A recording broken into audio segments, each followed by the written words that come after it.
One आज के इस वीडियो में एएनएम का जो भी अगला वैकेंसी आने वाला है उसी का जो हम लोग तैयारी करेंगे। तो ये क्लास फर्स्ट है और इससे जो इस क्लास में है जो सारा टेक्निकल क्वेश्चन जितना भी इम्पोर्टेंट है सारा इम्पोर्टेंट क्वेश्चन कराया जाएगा और साथ ही उसके साथ जितना एक्स्ट्रा फैक्ट बनेगा सारा कुछ आप लोग को बताया जाएगा। तो आप लोग वीडियो में बने रहेगा। और ये क्लास फर्स्ट नहीं है, इसके पहले भी बहुत सारा वीडियो अपलोड कर दिया गया है। अगर आप लोग नहीं देखे हैं तो प्लेलिस्ट में जाकर देख लीजिए या फिर डिस्क्रिप्शन में उसका लिंक है, वहाँ पे भी आप लोग जाकर देख सकते हैं। तो चलिए क्लास को स्टार्ट करते हैं। क्लास को स्टार्ट करने से पहले आप लोग एक बहुत ही इम्पॉर्टेंट बात बता देते हैं। आप लोग जो भी एएनएम का जो है नोट्स लेना चाहती हैं, जो भी नोट्स लेना चाहती है तो ये जो है नंबर आप लोग को दिखा दे रहे हैं। ये जो है व्हाट्सअप नंबर है। इस व्हाट्सअप नंबर पे आप लोग जो है मैसेज कर सकती हैं और मैसेज करने के तुरंत बाद ही आप लोग को रिप्लाई मिलेगा। और ये इस नंबर पे है जो गूगल नंबर है और फ़ोन पे नंबर दोनों है। तो आप लोग और इसका पेमेंट आप लोग को है 200 रुपया। आप लोग को केवल ओनली 200 रुपीज़ आप लोग को पेमेंट करना पड़ेगा। और पेमेंट करने के 1 मिनट के अंदर आप लोग को मिलेगा रिप्लाई और वहाँ से जो है आप लोग पीडीएफ ले सकते हैं। और पीडीएफ में बता दें कि आप लोग को वहाँ पे क्या क्या मिलेगा, तो आप लोग को चलिए देखिए। और ये नंबर जो है चंदन सर का है, फास्ट इन्फॉर्मेशन वाले का। और इस पीडीएफ में क्या क्या मिलेगा तो देखिए, टोटल आप लोग को 2000 यानी 2000 प्लस जो है क्वेश्चन आप लोग को मिलेगा। और जो है ऑल एएनएम सब्जेक्ट है, यानी कि जितना भी टेक्निकल क्वेश्चन है आप लोग को सारा मिलेगा। और उसमें सारा जो है प्रीवियस ईयर इंक्लूडेड किया गया है क्वेश्चन। और प्रीवियस ईयर से रिलेटेड जितना भी क्वेश्चन बन सकता है, जितना भी इम्पोर्टेंट क्वेश्चन है उससे रिलेटेड सारा क्वेश्चन डाला गया है। और उसमें जो ऑब्जेक्टिव टाइप क्वेश्चन है और जो भी एग्जाम में आते हैं ऑब्जेक्टिव टाइप ही क्वेश्चन आते हैं सीबीटी एग्जाम में, तो वो वैसा ही सेम टू सेम एग्जाम जैसा ही आप लोग को उसमें क्वेश्चन देखने को मिलेगा। तो आप लोग को उसमें जो क्वेश्चन रहेगा वो हिंदी मीडियम रहेगा, क्योंकि सब लोग हिंदी मीडियम से ही एएनएम किए रहते हैं। तो हिंदी मीडियम में क्वेश्चन मिलेगा और उस नंबर पे जो है फ़ोन पे गूगल पे दोनों है। तो ये नंबर जो है, इस नंबर पे आप लोग अभी मैसेज कीजिए जाकर और पीडीएफ जाकर ख़रीद लीजिए, क्योंकि ये सारा जो है प्रीवियस ईयर क्वेश्चन इसमें है।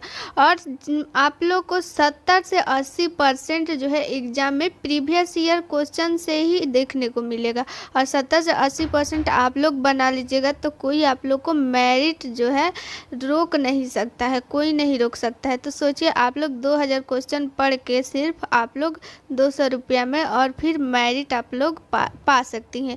तो कोई भी आजकल एग्ज़ाम आ रहा है तो आप लोग को पहले से प्रिपरेशन करना पड़ेगा। जब भी फॉर्म आएगा तो उस टाइम से प्रिपरेशन करने से कुछ नहीं होगा, पहले से करना पड़ेगा।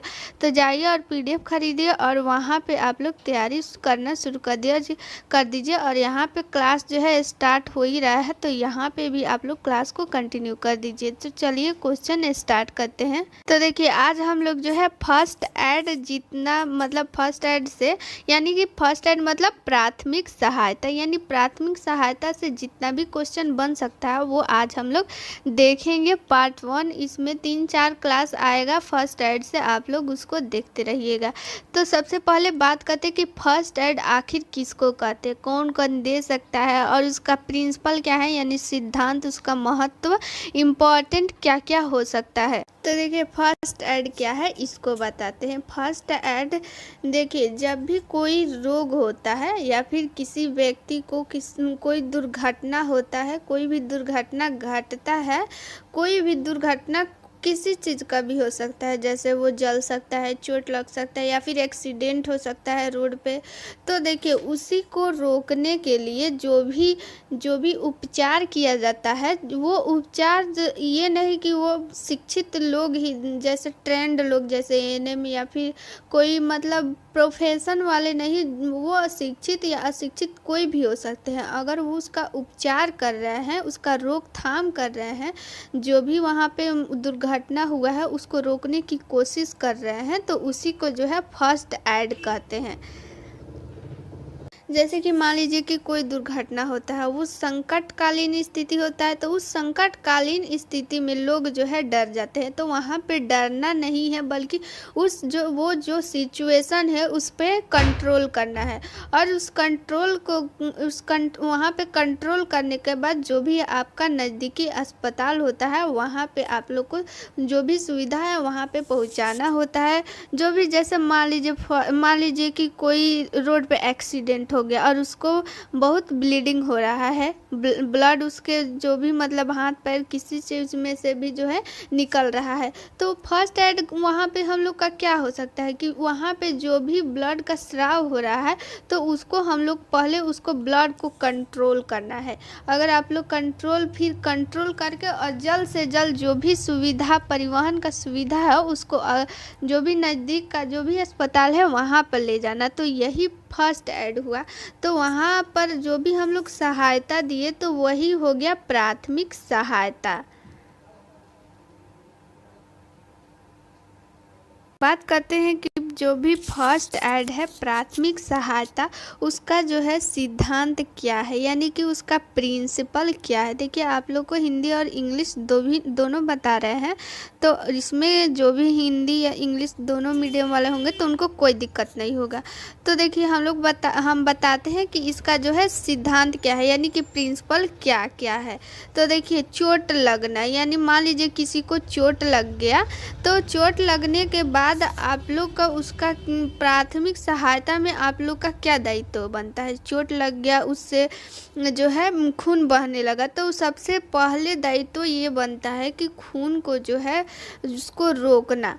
और फर्स्ट एड में क्या क्या किट में क्या क्या होता है ये सारा आगे बात बताएंगे कि जो भी मतलब कि जो भी एएनएम है तो उन लोग को पता है, आप लोग को पता है कि जो फर्स्ट एड में आप लोग को जो सब सेंटर होता है वहाँ पे एक फर्स्ट एड किट का एक बैग मिलता है और उस बैग में क्या क्या सामान होता है तो वो आप लोग को पता होगा और बता भी देंगे कि उसमें बैग में क्या क्या होता है और क्या क्या जो इम्पोर्टेंट है वो होना चाहिए। तो देखिए पहला तो एक हो गया चोट लगना, और क्या क्या हो सकता है आप लोग खुद से भी सोच सकती हैं। जैसे कि मान लीजिए कोई व्यक्ति जल गया, तो जल गया मतलब कोई मान लीजिए कहीं आग लग गया है और वहाँ पे उसके अंदर मतलब व्यक्ति है तो जल रहा है, तो आप लोग की प्राथमिक सहायता वो लोग उन लोग को आप लोग क्या दे सकती हैं।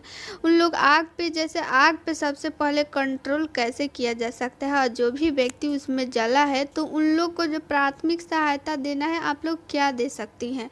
तो जो भी व्यक्ति जला है तो उसको आगे बताएंगे, आगे सारा ये बात आएगा कि कैसे उस पर कंट्रोल करना है। सबसे पहले अभी यहाँ पे सिद्धांत केवल बता रहे हैं, जैसे जलना हो गया, चोट लगना हो गया।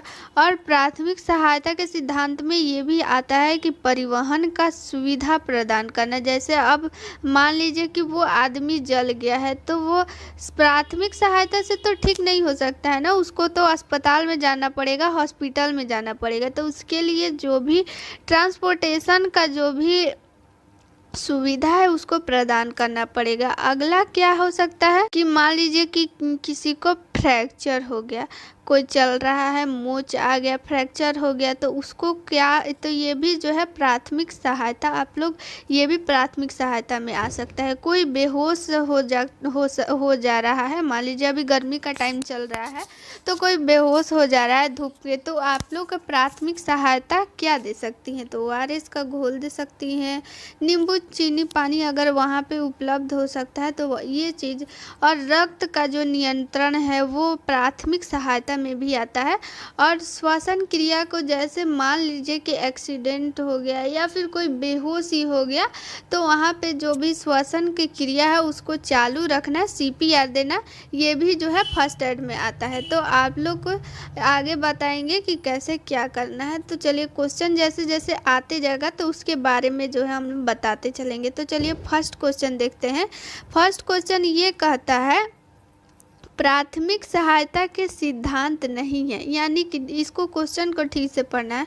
बहुत लोग जो है एग्जाम में जल्दी जल्दी के कारण नहीं को नहीं पढ़ते हैं, और नहीं को जब नहीं पढ़ेंगे तो उन लोग का आंसर जो है गलत। इसलिए शांत अच्छा मन से जो है क्वेश्चन पढ़ना है, क्योंकि ऐसे हड़बड़ा जाने से जो भी क्वेश्चन मतलब इजी क्वेश्चन जो है ऐसे गलत हो जाता है। तो ऐसे नहीं करना है। तो चलिए आप लोग को फर्स्ट क्वेश्चन, आप लोग अगर ऑप्शन आप लोग को अच्छा से पढ़ना है तो वीडियो को पॉज कर सकते हैं और फिर पढ़ के आप लोग उसका आंसर खुद से ढूंढिए। उसके बाद से जो हम आंसर बताएंगे तो वो आप लोग मैच कीजिए कि आप लोग का आंसर सही है या गलत। तो देखिए ऑप्शन नंबर फर्स्ट ये कहता है कि रक्त नियंत्रण, श्वसन क्रिया बंद करना, सही जानकारी देना, सुविधा प्रदान कर, परिवहन सुविधा यानी परिवहन का सुविधा प्रदान करना। तो अभी आप लोग को प्रिंसिपल बताए हैं, तो आप लोग उसमें देखिए आप लोग ये खुद से भी सोच सकती हैं कि सहायता, प्राथमिक सहायता के सिद्धांत क्या नहीं हो सकता है। तो देखिए श्वसन क्रिया बंद करना,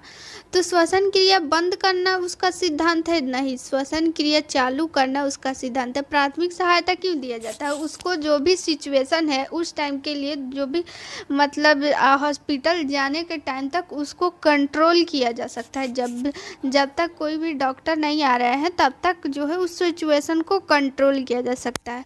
तो कंट्रोल कैसे किया जा सकता है? श्वसन क्रिया को बंद करके नहीं ना, श्वसन क्रिया को चालू करके। तो इसका ऑप्शन नंबर बी आंसर हो जाएगा। अगला क्वेश्चन देखते हैं। अगला क्वेश्चन क्या कह रहा है कि प्राथमिक सहायता का महत्व है, यानी कि इसका इम्पोर्टेंट क्या हो सकता है। तो देखिए इसका इम्पोर्टेंट क्या है? व्यक्ति की जान बचाना, दर्द को बढ़ाना, स्वास्थ्य बिगाड़ना, उपरोक्त सभी। तो इसका आप लोग आंसर सोचिए कि क्या हो सकता है, आप खुद से सोचिए। तो इसका आंसर क्या हो जाएगा? ऑप्शन नंबर ए, व्यक्ति की जान बचाना। देखिए प्राथमिक सहायता क्यों दिया जाता है? क्योंकि जैसे मान लीजिए कि व्यक्ति की जान बचाना कैसे, कि मान लीजिए एक्सीडेंट हो गया, उसको ब्लीडिंग हो रहा है, तो आप लोग अगर ब्लड पे कंट्रोल कर दिए कि वहाँ से स्राव ना हो, तो उसके जो बॉडी में है ब्लड का कमी नहीं रहेगा। कमी जब नहीं होगा तो उसका जान बचा लिए ना आप। और जो भी मतलब उसको दर्द हो रहा है तो उस जो भी किट होता है फर्स्ट एड में, किट में क्या क्या होता है देखिए आप लोग को बताते हैं कि फर्स्ट एड किट में क्या क्या होता है। सबसे पहले उसमें क्या होता है? मरहम पट्टी, जिसको गॉज पीस कहते हैं, गॉज पीस कहते हैं। और मरहम पट्टी भी बहुत तरह का होता है, जैसे तिकोना, गोलाकार। तो ये सारा कुछ जो होता है वो फर्स्ट एड में। और उसमें क्या क्या हो सकता है? उसमें हो सकता है कॉटन हो सकता है, और जो चिपकाने वाली टेप होता है, सड़े सीव बोलते हैं उसको, तो चिपकाने वाली टेप हो सकता है, साबुन हो सकता है। और उसमें क्या हो सकता है? स्फिग्नोमैनोमीटर, स्फिग्नोमैनोमीटर यानी कि बीपी इंस्ट्रूमेंट। और फिर हो गया थर्मामीटर होना चाहिए उसमें। और क्या क्या होना चाहिए? स्टेथोस्कोप हो सकता है, जिसको हिंदी में बोलते हैं आला। और क्या होगा? उसमें सीजर होगा यानी कि कैंची उसको। और क्या और उसमें जो है कुछ दवाइयाँ भी होते हैं। तो जो दवाइयाँ होता है तो आप लोग कमेंट बॉक्स में कमेंट करके बताइए कि क्या क्या दवा हो सकता है, और क्या क्या हमसे जो भी इंस्ट्रूमेंट है या फिर जो भी मतलब उसमें है छूट गया है। तो आप लोग कमेंट बॉक्स में कमेंट करके बताइए। और आप लोग अगर जो भी नहीं बता पाएंगे तो अगला वीडियो में उसको हम बता देंगे कि और क्या क्या हो सकता है। तो चलिए अगला क्वेश्चन देखते हैं कि अगला क्वेश्चन क्या कह रहा है। तो अगला क्वेश्चन देखिए क्या बोल रहा है कि जो प्राथमिक सहायता किन से उपकरण होते हैं। देखिए इसमें टाइपिंग मिस्टेक है, आप लोग को हम बता दे रहे हैं कि यहाँ पे क्या होगा कि प्राथमिक सहायता में कौन कौन से उपकरण शामिल हो सकते हैं, कहने का मतलब ये है। तो देखिए थर्मामीटर, स्फिग्नोमैनोमीटर यानी कि बीपी इंस्ट्रूमेंट, स्टेथोस्कोप यानी कि आला, उपरोक्त सभी। तो इसका राइट आंसर क्या हो? उपरोक्त सभी। अभी हम आप लोग को बताया कि क्या क्या होना चाहिए, तो इसका राइट आंसर हो जाएगा उपरोक्त सभी। आप लोग को अगर ये वीडियो अच्छा लगे तो कमेंट बॉक्स में बताइए कि आप लोग को इसका अगला जो भी वीडियो चाहिए कि नहीं। तो चलिए पांचवा क्वेश्चन देखते हैं कि पांचवा क्वेश्चन क्या कर रहा है। खुला घाव का हिस्सा है। तो सबसे पहले बात करेंगे कि घाव जो है कहते किसको है। घाव किसको कहेंगे? तो देखिए बॉडी का जो भी यानी शरीर की जो भी स्नायु का सिलसिला जो है टूट जाने से घाव बन जाता है। जैसे स्नायु मतलब क्या हो गया? मसल्स, इसको इंग्लिश में बोलते हैं मसल्स। ये मान लीजिए हो गया हाथ, तो यहाँ पे घाव हो जाता है तो यहाँ की जो है मसल्स का जो भी कनेक्टिंग इसका जो भी होता है वो तो हट जाता है ना, यहाँ पे घाव हो जाएगा तो इसी को घाव बोलेंगे। जो भी सिलसिला है वो टूट जाता है तो इसको बोलेंगे कि घाव।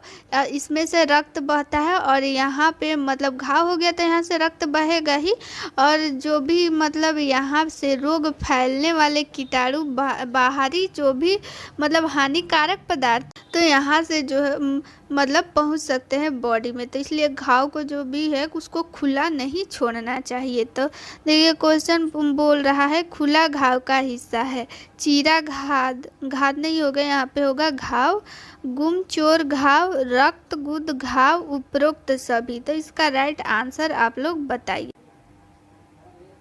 अगला क्वेश्चन देखते हैं कि अगला क्वेश्चन क्या है। अगला क्वेश्चन नंबर 6 ये बोल रहा है कि बंद घाव का हिस्सा क्या है?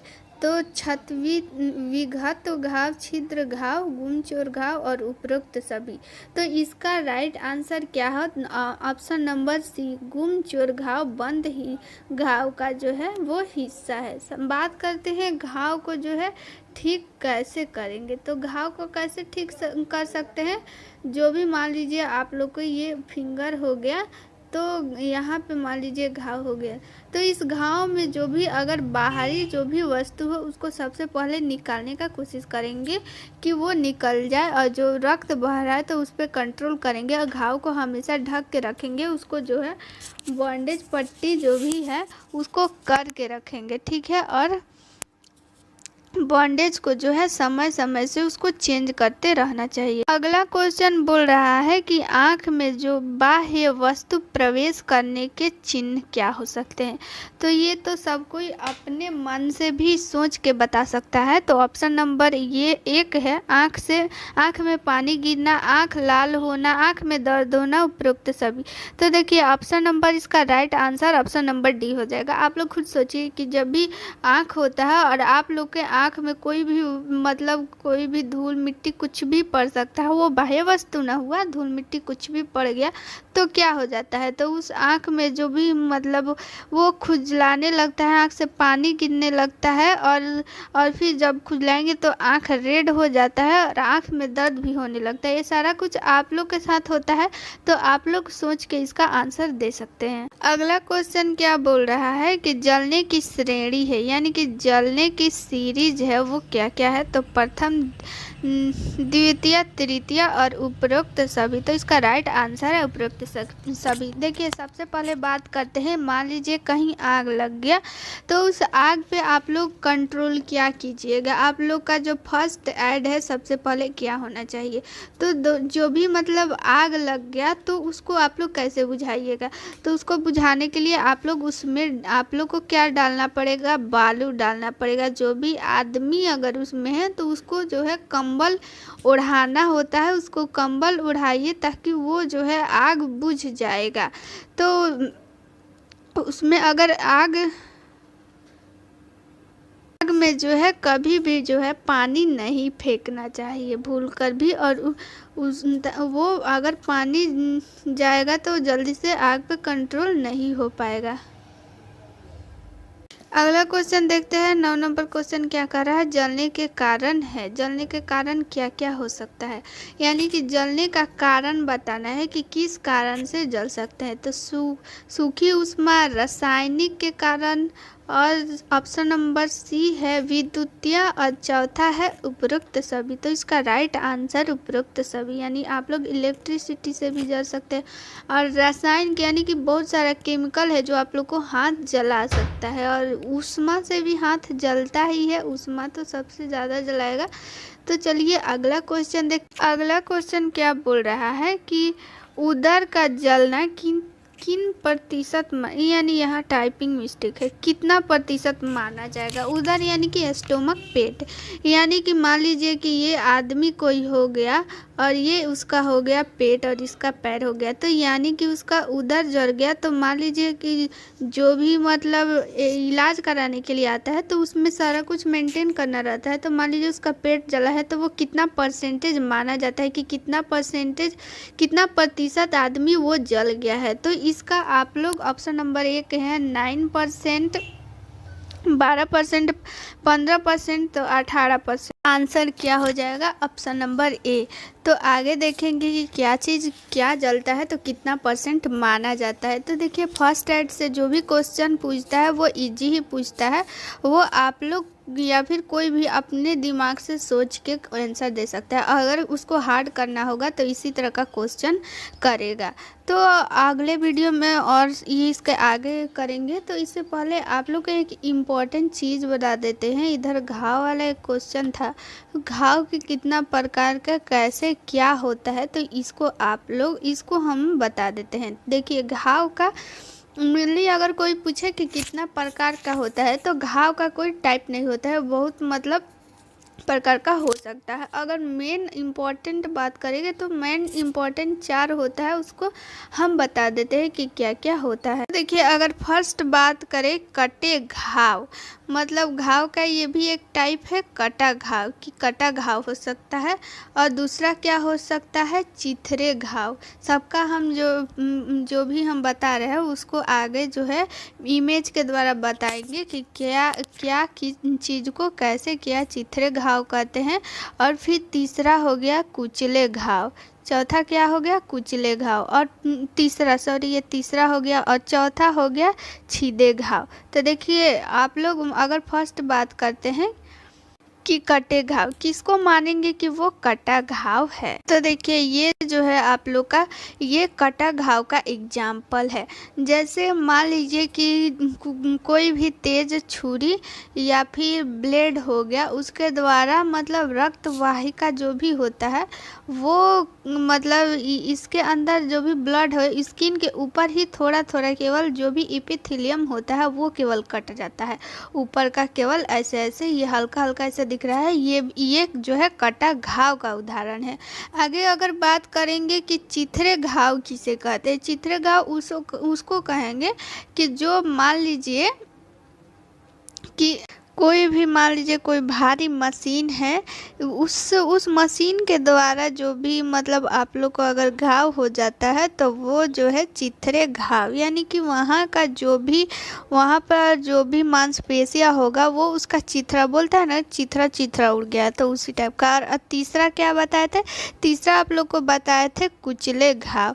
तो कुचले घाव यानी कि इससे भी नाम से ही पता चल रहा है कि कुचला, यानी कि आप लोग को कोई भी कुचल, अगर आप लोग को नहीं मतलब किसी को भी अगर वो कुचल जाता है, जैसे कोई मतलब जानवर ही चल रहा है तो उसके पैर से लगे तो वो कुचल जाता है। या फिर मान लीजिए मेला में जाते हैं, बहुत भीड़ भाड़ रहता है तो किसी पैर से कुचल जाता है तो वहाँ भी घाव बन जाता है, वो कुचले घाव का उदाहरण हो गया। चौथा बात करते हैं छीदे घाव किसे कहते हैं, तो इसको भी आप लोग को इमेज के थ्रू बता देते हैं कि छीदे घाव किसे कहेंगे। तो देखिए ये जो है वो छीदे घाव का एग्जाम्पल है।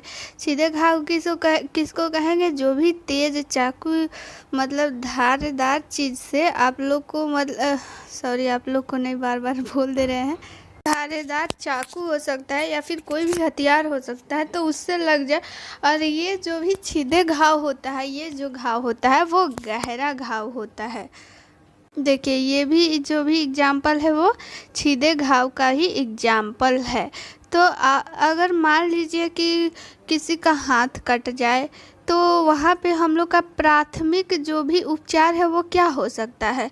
सबसे पहले मान लीजिए कि उसका हाथ कट गया, ये देखिए आप लोग मान लीजिए कि एक्सीडेंट हो गया फिर हाथ कट गया उसका, तो सबसे पहले हम लोग क्या करेंगे कि जो भी उसका हाथ है या फिर कोई भी अंग है उसको कोशिश करेंगे कि उसको ऊपर की तरफ करें। जैसे अब इसका हाथ कट गया तो उसको ऊपर उठा देंगे ताकि जो भी मतलब ब्लड सर्कुलेशन हो रहा है तो वो ऊपर की तरफ कम ऊपर ऐसे कर कर देंगे हाथ को तो ब्लड सर्कुलेशन जो है धीमा हो जाएगा और रक्तस्राव जो है कम हो जाएगा। उसके बाद से ऊपर करके जो भी उसका बैंडेज ये सब करना है वो सब करेंगे।